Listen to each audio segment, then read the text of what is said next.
keeping the machine clean. So they have you checking the spray fluxer, checking the micro drop, and then the solder nozzle area for any type of debris. So usually I'll just have them take a rag and clean around the micro drop and the spray fluxer here, wipe down anything in the spray area. Since we're doing point-to-point programming, there usually isn't much overspray, but if you are using the spray fluxer towards the edge of the board, you may get some.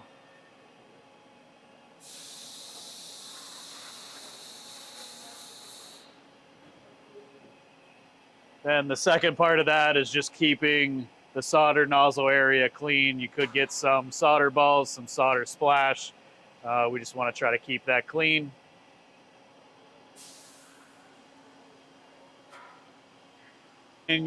Before every shift, they want you to do, take the nozzle out, clean out those drain plugs.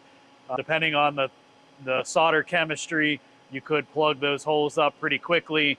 And then since the solder has nowhere to go, it could back up into the nitrogen heaters like we were talking about.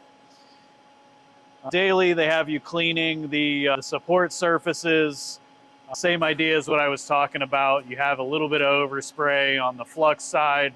You could, depending on how you're programming, end up getting solder balls close to the rails. We just want to make sure that we don't have big solder deposits that are sticking in places. On to weekly, we're going to clean the solder bath for oxidation and dross buildup. It is a low dross system, just like the other ones, so we do have a blanket of nitrogen over the top. So if you clean it too often, you're just going to generate more of it. So what we don't want to happen is dross to sink down into the bottom, so we want to kind of keep ahead of that. So about weekly, we can go in and just clean off the top surface. Is that the position that you clean it in, or do you have to? So there's a couple different things that we can do. You can manually drive it. There is a back door that opens. Okay. So you could drive it back there to get a little bit easier access without things over top. You can also move this up and out of the way to get a little more access.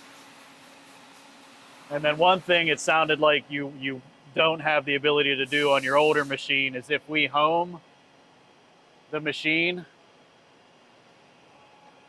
we're going to have two pop-ups that come up under our light. And if we hover over, one is for the solder pot and 3 is for the fluxer, and it's going to put them into the greasing locations, but sometimes that makes it a little easier for us to do work on it. So I'll use service position 1 as an example. It's going to move to the correct XY position, then it's actually going to raise pump 1 up to give us access to all of the grease fittings.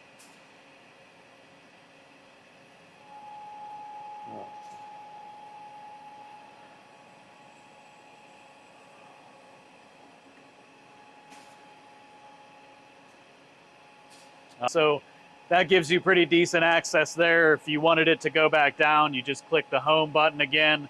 And then to get it to the rear of the machine, I usually just manually drive it.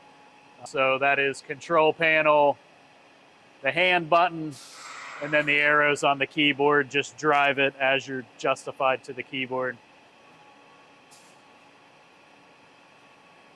Back in the solder bath, we're just making sure that the belts are not broken, not cracked. We're not missing any teeth. So the belts are hidden now. We can open up this and kind of get a better idea of what you're looking at. If I can just grab a glove, it's a little warm. That's done weekly.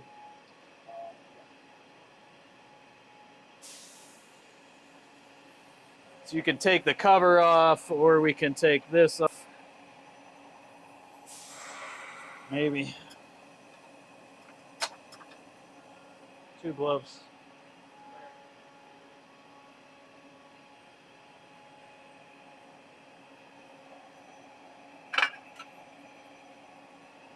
And we can see the belt. Of course, it's running right now. Go ahead. The belt sits over a relatively hot solder pot, so the longer it sits there not moving, the more potential there is for the belt to stretch out, get damaged. We just want to make sure that that's going to remain functional.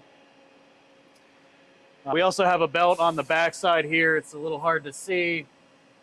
That's our drive belt for the X direction. We want to make sure that that's not missing any teeth, that it's the proper tension. I think that is all for belts.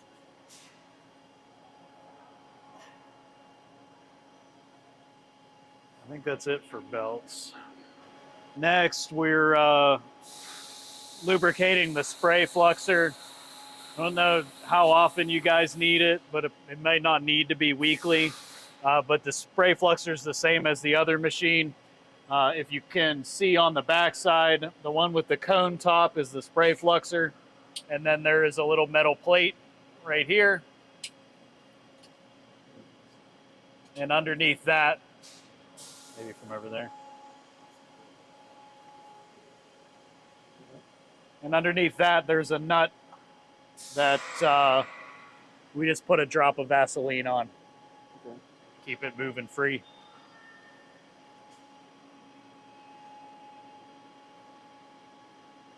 Next on the weekly is just a catch-all. Clean the inside of the machine. Make sure everything's clean.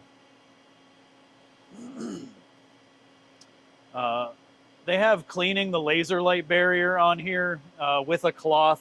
The way that we have it mounted now, it's not easy to clean with a cloth. You can remove the sponge. And then I would probably just do Q-tip and just get down in there and clean it. Just in case there's any overspray, we don't want the flux to end up corroding it. Yeah, it's not out in the open like it is on the batch cube.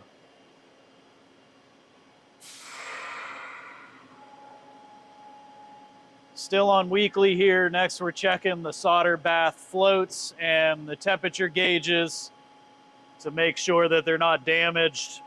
So back over to the solder pot, we have a ball float here. Then we have a thermocouple that is ceramic coated that goes straight down from there. Keep in mind that you have two separate solder pots, so they each have their own ball float. They each have their own thermocouple.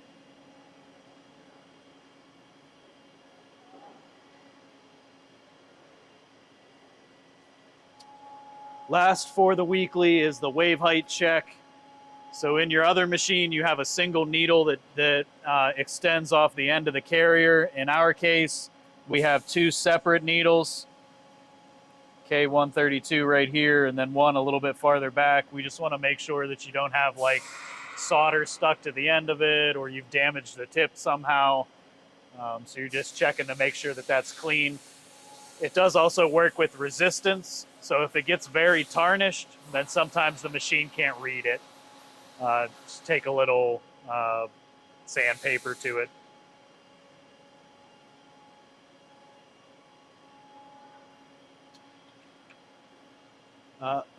Next, we're greasing the linear bearings. So where I had this drive, that's service position 1 that disappears after I click it, that's going to give us access to everything that we need to grease for the solder pot. So we have these here. We have somewhere else there's a Z. Where is the other one? That way.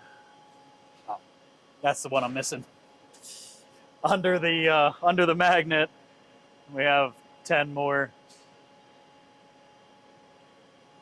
And then I believe if we go around back,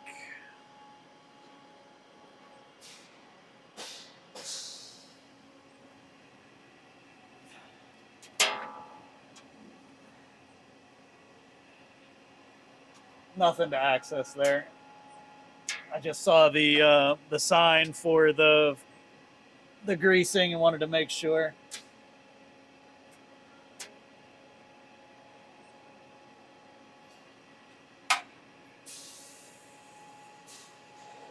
it for the fluxer. So the machine does need to be in the on position.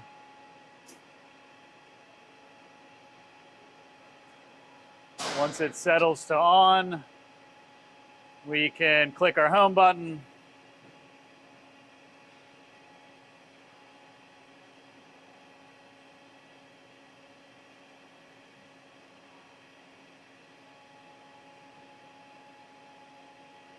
And then service position 3 is going to move our fluxer to the position we need it to be in order to grease both sides.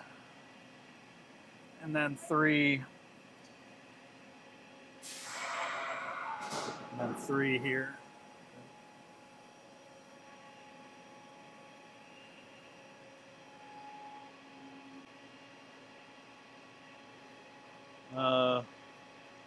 Next 2 in monthly are pretty much check all of the hoses. Germany loves to put those catch-alls in there. Make sure that all your cabling is good. Make sure all your hoses are good. Hard to do that. Pay attention. You should be able to hear an air leak. Definitely inspect your flux lines. You know, depending on the reactivity, the aggressiveness of your flux, you can eat through flux lines a little bit faster. So the ones that we're really worried about are between here, up through the system, and then to the fluxers. And then you also have this extra one back here that goes from this tank through a valve and then to the nozzle cleaner. You know, that's probably worst case scenario. The 2 things that can go wrong are something breaks and too much solder pumps everywhere, or you pump, you know, 3 gallons worth of flux onto the floor, neither of which are fun to recover from.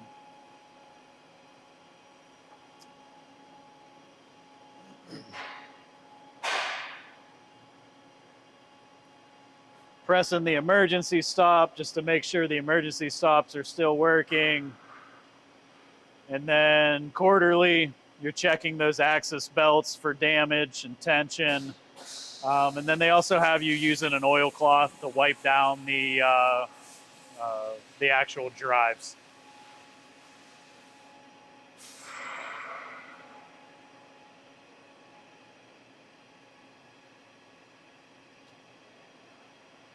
Next, every 6 months, I always tell people, you know, they always have an expectation of how much a machine is running, and that's what they base those numbers on. So if you're not using this machine, you know, 2+ shifts a day, every day, you can probably back that out a little bit. It should be real similar to what you're used to over there, even though the channel has changed a little bit. But it should kind of be the same guidelines. To change the pump, what I'll normally do is drive it by hand. So on the soldering section, I'll drive it by hand to the front.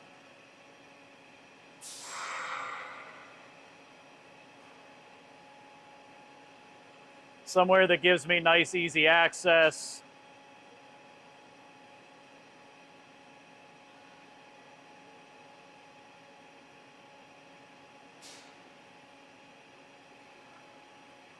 And then since it's in standby, I usually turn it off so the pump stops moving.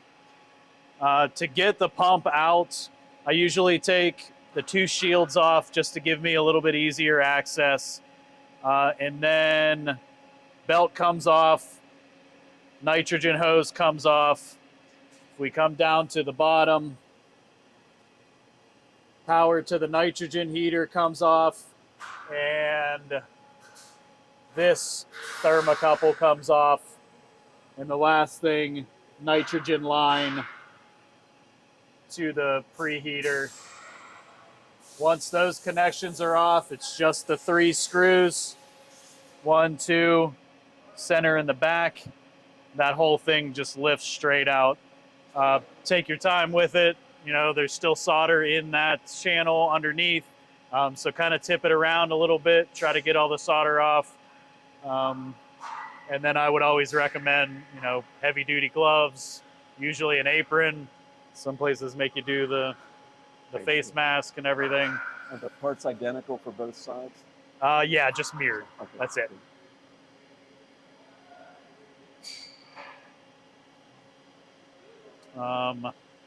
Bolts were similar to get the pump assembly in half. So they are the same material that this is made out of, called Tenifer. If you damage it deep enough that it gets through the Tenifer coating, they will eat through. But you should be able to do it without, like, it shouldn't be a common occurrence that you're eating through those bolts. So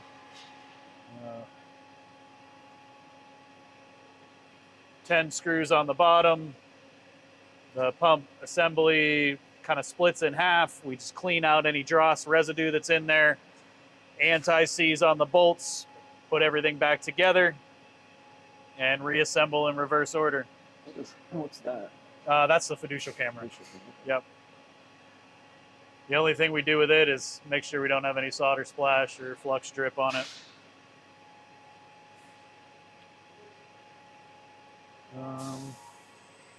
To do the rear one, very similar. I just found that because of the conveyor rails, you have a little bit easier access for it in the rear. So same idea, turn the controller on.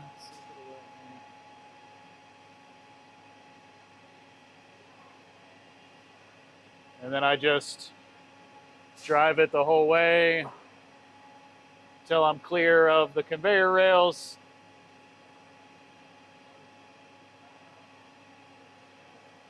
My best recommendation is just make sure that it's in a good spot, because when we open that door, it is safety controlled. So you'll have to turn it back on and get everything going again in order to move it a second time.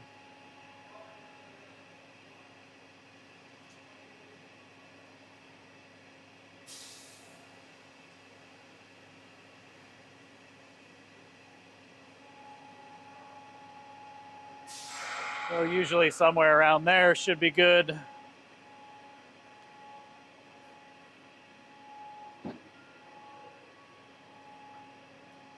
And then you can see we don't have the shielding because this is just a service side. So we kind of have a little bit better view of what we're removing. Again, it's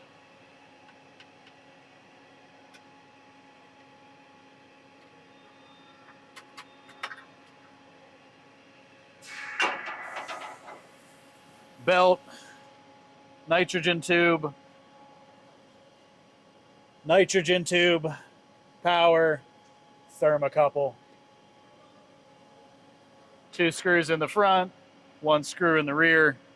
That whole assembly will lift out. Drossing the rest of the pot. It's usually easiest to do it then because it's nice and clear. Just obviously pay attention to that thermocouple that hangs down. Same idea as over there. It's very easy to break if you grab it with a scraper or something. Flow meter, we're just checking the function. This is really hard unless you have your own flow meter to put in line with it. But I usually pay attention to what the standard settings are when it's just at rest, and then what the standard settings are when they're both being used, and just kind of compare.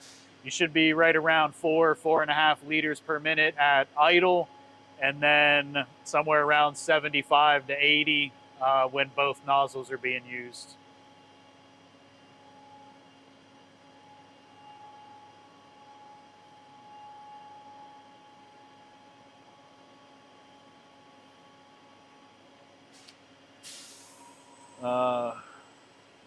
They've added this in since the last time I messed around with them. Every 6 months, they just have you inspecting the nitrogen heating elements to make sure that they're still functional. So that's literally just turn it on and make sure that it gets up to temperature. I wouldn't want you taking that apart if you didn't have to take it apart. Checking nitrogen and pneumatic for functionality and tightness every year. Replacing the filter in the micro drop. This gets overlooked quite a bit. In all of the micro drop systems, there is a little filter in there.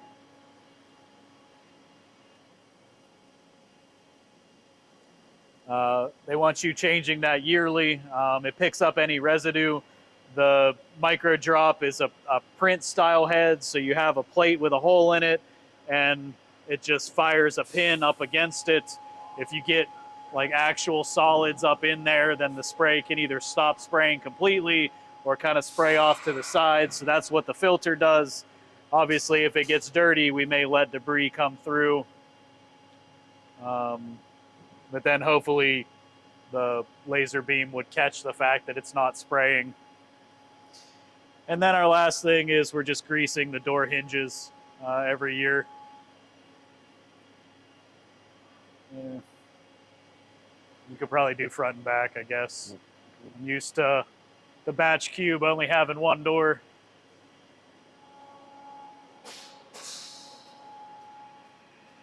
I don't know. These ones are more like house door hinges. I don't know that I would need to grease those ones, but those ones up there, they're worn out. Replacing it, the only two things that should need replaced are the actual brush itself. So there, and then the pad that it's kind of resting on because I don't have air right now. So is that just the Through there, and it just plunks out. New one goes on. Is the nozzle cleaner a programmable function? Or It is. Okay. Yeah. So you can do it on a set period, and then as long as you're not in automatic mode, you can just force it to go, hey, clean the nozzle. What's it set to now? What's the frequency? For that board that we were running, we had it at 50. Okay. It is board specific, though. Oh, okay. We just want to make sure that that glass is clean. It didn't technically call out the glass, but Those are infrared. yes. Yeah, you got 3 different sets, 2 on the top, 1 on the bottom. So I think that'll be a big advantage of this machine over the batch is you'll get a lot more preheat, a lot more efficiently than you did over there. That top side heater, I just called it a maintenance heater, like it didn't do any active heating at all. And now you have 2 separate points with 3 different sets of heaters that will actively heat the board if you need it. Talk about the whole conveyor system. I think that would be best because since that's new. So with the inline machine, obviously you have the conveyor system. Because we have different shaped boards, we're not really sure what we may see. We may need to make adjustments to where the sensors are in order to pick up the leading edge of the board. So all along the conveyor rails, we have 2 sensors that are on slots. We can move those in and out, kind of twist them if we need to. We also have each of them are connected to a sensitivity switch, so we can adjust that sensitivity for different board finishes. You'll have 1 in each of the 3 stations and then 1 at the end. So 1 bracket here, 1 bracket for the preheating area, bracket for the soldering area, and then 1 bracket at the end, letting us know that there's a board ready to go down the line. Now, the only other thing that may change for each individual board is where the pyrometer is located. On the batch machine, it's in a fixed location close to the origin, but on this machine, we need to have the ability to slide it down the rail. So if we look under the preheater, we have 2 thumb screws here, and then it's just a slotted channel the entire length of the preheater, so you can loosen these and just slide it down to whatever makes the most sense. So that's measuring the bottom preheater? Correct. So it's measuring the bottom of your PCB that's coming in. Okay. So through the software, we'll tell it, I want to meet this temperature for this amount of time. So it'll use the IR at almost full blast till it gets to that temperature, and then just feather the temperature so it maintains that that set point. be a matter of finding it. Probably that there and that there. Conveyor fluxer module, conveyor solder module. We can test it once we turn it back on. And then the other thing that I'm concerned with is there's got to be gearing and bars that you're sliding on as you open and close the conveyor with. So I would pay attention to that. It looks like linear guides right here that the rear one runs on. You have your bar that's adjusting the actual width of the rear rail. And then you do have a chain in the back also. That's for it. That's what that chain that's kind of in the way is for. This here is your conveyor rail chain. You have to check the tension every now and then. I mean, yeah, I would pay attention. Like it seems like it's standard chain, you know. So if it starts to get a little bit loose, yeah, you could slip. I think with the mechanical, I've had the automatic one slip out of parallel before. I think with the manual one, it seems like it would be relatively easy to get it back in.